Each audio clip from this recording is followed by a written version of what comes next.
everyone. My name is Karina. I am the Chief Suspension Engineer for this year. I would like to introduce to my team.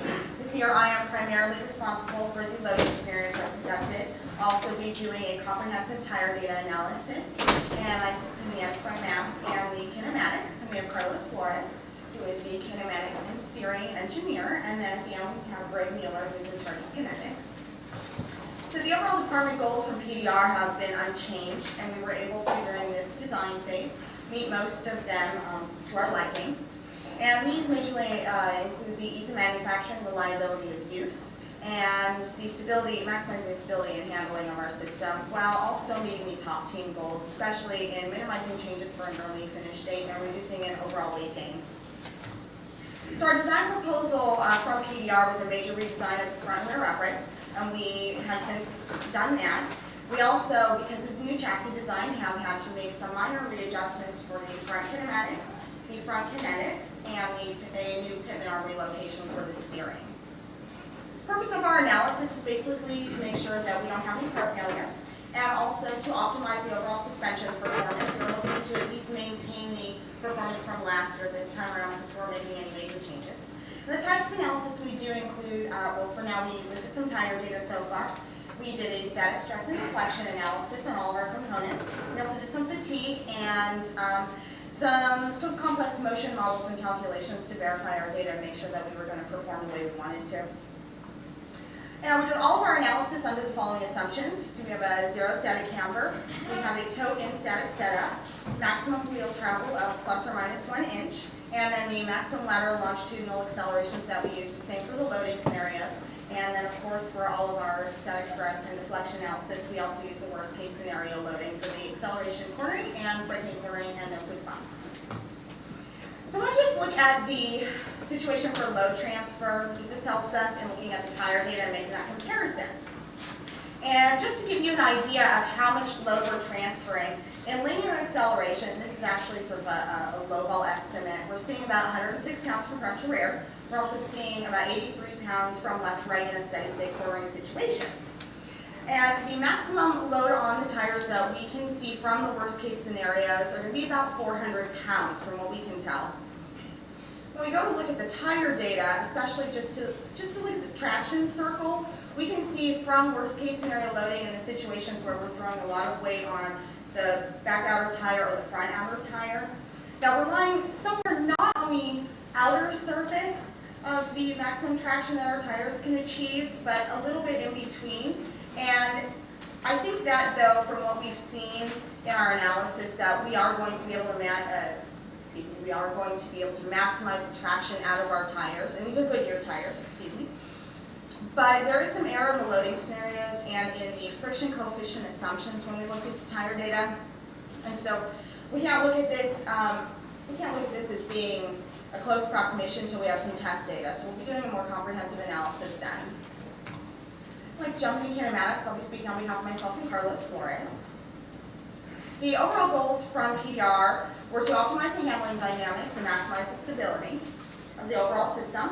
But since then, during the design phase, we were able to narrow these down, and these were to try and obtain the ideal camber gain, restrict the jacking forces, and maximize the tire traction, and also still reduce the risk of deflection and buckling and improve the rigidity.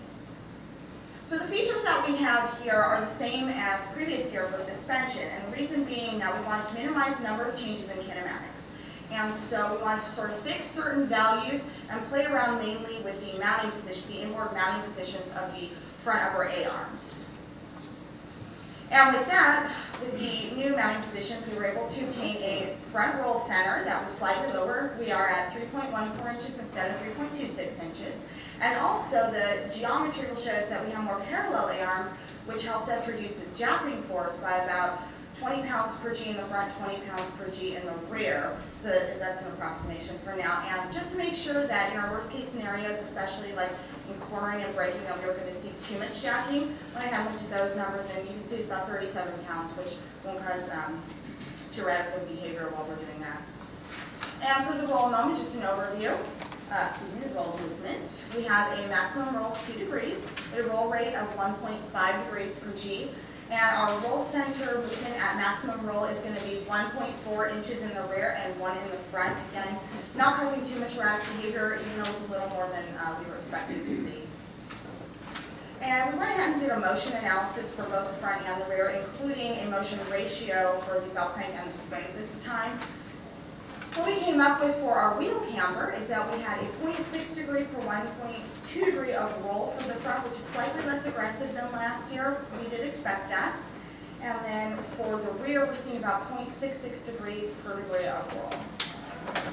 We also did cosmos analysis for strain, strain, and deflection on all the racks, especially since we do have a new chassis, so we have to change some of our brackets, and we want to make sure that those are going to withhold. Some of the numbers that you can see we obtained were a factor safety with a minimum, our minimum of 1.25 and greater, and then also deflection of approximately 1/1000th of an inch. For the control arms, we also did number of types of analysis on these, and the only main thing to point out here was that last year we were seeing a little bit more deflection than they wanted to on the rear upper control arm, so we went ahead and increased the diameter. We're confident that this is going to take care of some of that deflection. And the control arm joints that you see here are also going to be the same as last year. We're not making the changes there. Total projected weight is slightly less than last year because of the new chassis. We were able to reduce the actual length of some of the control arms, so that helped us in our benefit. And for a summary for the kinematics, we have the 48-inch track front and rear, 66-inch wheelbase, a slight weight decrease. Ideally and greatly, we were able to reduce the jacking forces, and we have slightly less aggressive camber roll, but some improved front roll centers and some roll motion here. And I'd like to turn the floor over now to Carlos Flores to discuss CSUN. Good evening. Today I'll be talking about the steering system, and one of the main reasons the steering is important is because it tells us about the handling or the feel of the car to the driver, which is essential for a purpose. We determine our geometry or Ackermann geometry based on our from kinematics geometry, which is based on the location of the A-arms. The location of the A-arms, you can see here, this is the upper A-arm and this is the lower A-arm. When we project the line, they intersect at this point, which is an instant center, but they're rotated. This instant center is shared with the tie rod, which is attached to our steering system, that eventually helps us in determine our bump steer or reduce bump steer. Some of the specifications that we obtained was that we're going to be using is a rack impedance mechanism of 6.4:1 ratio that would provide us with the different parameters here. As we can see, we achieved an Ackermann geometry of 106% that allows the outside wheel to turn about 25.8 degrees while the inside wheel turns 28.8 degrees, which is essential for our geometry, for low speed turning, small radius turns. For steering ratio here, we can see that we obtain a 4.14:1 steering ratio.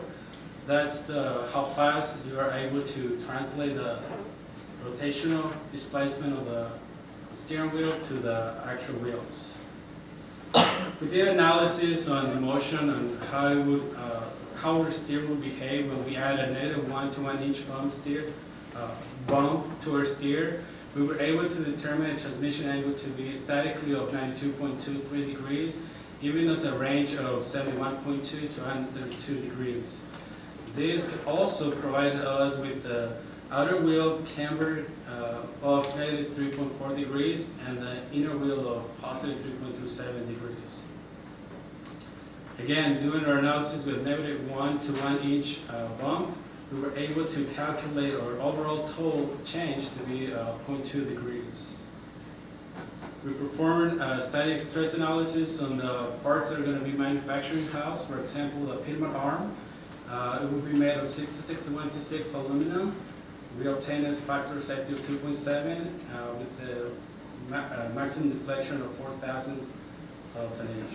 The rack mount was also performed analysis. We obtained a 2.4 factor of safety with the maximum deflection of 0.02 of an inch.